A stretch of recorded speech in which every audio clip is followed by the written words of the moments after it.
पीले दांत वाली बहू। रंजना कभी ब्रश नहीं करती थी।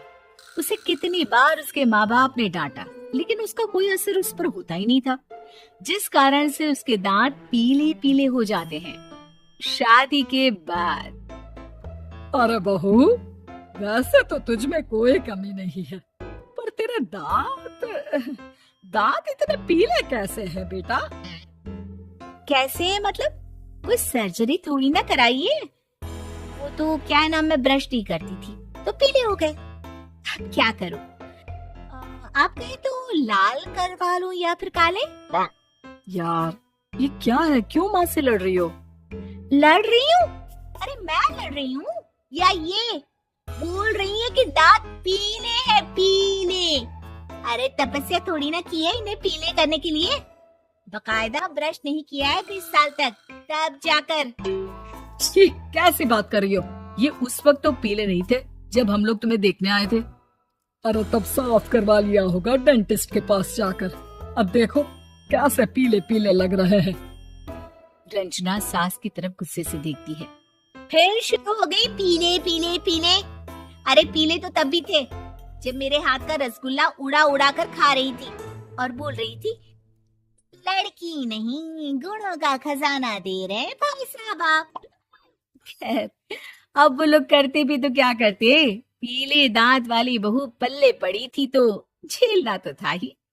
एक दिन कीर्तन में रंजना गाना गा रही थी। अरे कमला बहन, माँ का द्वार है, यहाँ तो सब शुद्ध होकर आते हैं, फिर अपनी बहू को ब्रश भी नहीं करवाती तुम। दूर से पीले पीले दांत भक्ति में बाधा उत्पन्न कर रहे हैं। और कोई 2 साल के बच्चे थोड़ी ना लेकर आई हूं मैं बहू बनाकर। अच्छी खासी लड़की है, अरे कैसे करवाऊं ब्रश? ये तो उसे खुद करना चाहिए ना। अब माँ बाप तो इसके जैसे तैसे निपटा दिए, ये नहीं सोचा कि सास कैसे संभालेगी। सास बहू को लेकर घर आ जाती है, लेकिन सोच लेती है कि अब इसे लेकर कहीं नहीं जाएगी। अगले रोज बहू कहती है, अरे क्या हो गया, मंदिर नहीं जाना क्या? कीर्तन का वक्त हो रहा है। मेरी मधुर वाणी से कान्हा जी जागते हैं और सोते हैं। आप तो जानती है ना उनकी भक्ति में कितना मन लगता है मेरा। आ, वो क्या है ना, तबीयत ठीक नहीं लग रही है मेरी, आराम करूंगी मैं। तबीयत ठीक नहीं लग रही? अभी तो मिथुन के गाने पर नाच रही थी आप, और अब बोल रही है कि तबीयत ठीक नहीं लग रही। अरे भक्ति में मन लगा लो सासू माँ, ऊपर जाना है, क्या मुंह दिखाओगी आप? हाँ, सास को बहू की बात पर गुस्सा आ जाता है। मैं क्या मुंह दिखाऊंगी, इसकी चिंता तो ना कर, समझी? अपने मुंह की चिंता कर, जो ये पीले पीले दांत लेकर हर जगह पहुंच जाती है। पता है लोग कितना मजाक बनाते हैं। ना जी ना, मैं नहीं जाना कहीं तेरे साथ। तो ये बात है। कोई ना, मत जाओ, मैं अपने कमरे में ही बैठकर भक्ति कर लूंगी। ऊपर वाला दांत थोड़ी ना देखता है, मन देखता है, भावना देखता है। और अरे बस बस, तू सब कुछ दिखा, बस ये सफेद चमकदार दांत ना दिखाना किसी को, है? जा यहाँ से।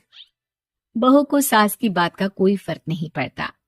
वो तो जैसी थी वैसी ही रह जाती है। सुबह नहाकर किचन में खाना बनाना, फिर खाना खाना, कीर्तन भजन करना और सो जाना। एक दिन, माँ जी मैं सहेली के घर जा रही हूँ, शाम को लेट आऊंगी। हाँ हाँ, तो जाना, मैंने कौन सा तेरी आरती करनी है घर पर बैठकर। रंजना सहेली के घर जाती है, जहाँ वो पार्टी में जाने की तैयारी कर रही होती है। अरे शिखा, कहाँ जाने की तैयारी कर रही है? मैं गलत वक्त पर आ गई क्या?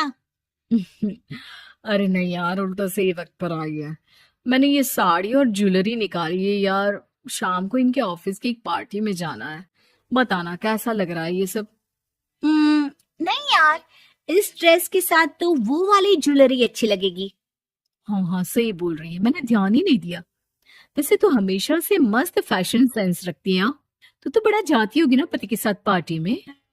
रंजना कुछ नहीं बोलती, बस सोचती है कि यार काश ये बात सही हो जाती। पर मैं क्यों नहीं जाती पार्टी में? क्या इन लोगों की कोई पार्टी होती नहीं होगी? रंजना घर आती है और रात में पति से सवाल करती है, एक बात बताइए, आप मुझे किसी पार्टी में क्यों नहीं ले जाते? क्या आपके यहाँ ऑफिस में पार्टी नहीं होती? पति बेचारा क्या कहता कि दांत पीले हैं तुम्हारे इसलिए। अरे कोई पार्टी होती नहीं हम लोगों के ऑफिस में, तो कहाँ से लेकर जाऊं? और मार्केट, मॉल, कहीं वीकेंड घूमना, कहीं तो। अरे यार, सारे हफ्ते में एक छुट्टी मिलती है, तो सोचता हूँ कि आराम ही कर लूं। क्यों? रंजना मन मार के रह जाती है। पहले कभी सास के साथ मंदिर जाया करती थी, लेकिन वो भी सास ने ले जाना बंद कर दिया। घर बैठी बैठी रंजना बोर हो जाती है। तभी उसे आइडिया आता है और वो मायके जाने का सोचती है। सासू माँ, 2 दिनों के लिए मम्मी के घर जा रही हूँ।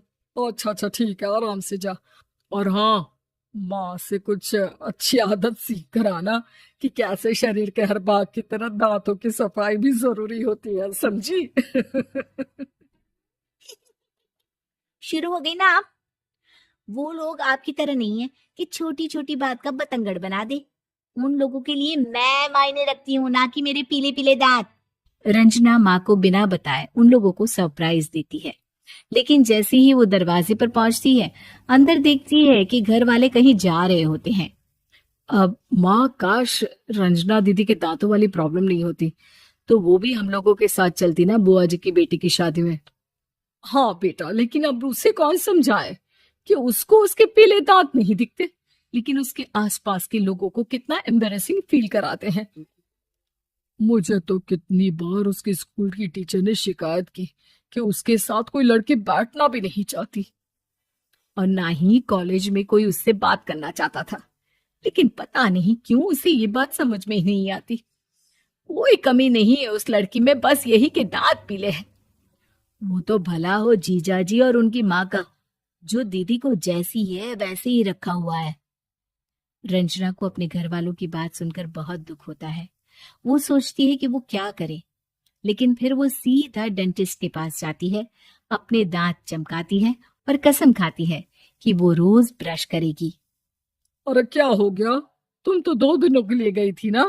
पर कोई ना, अच्छा है, चलो आ गई तो।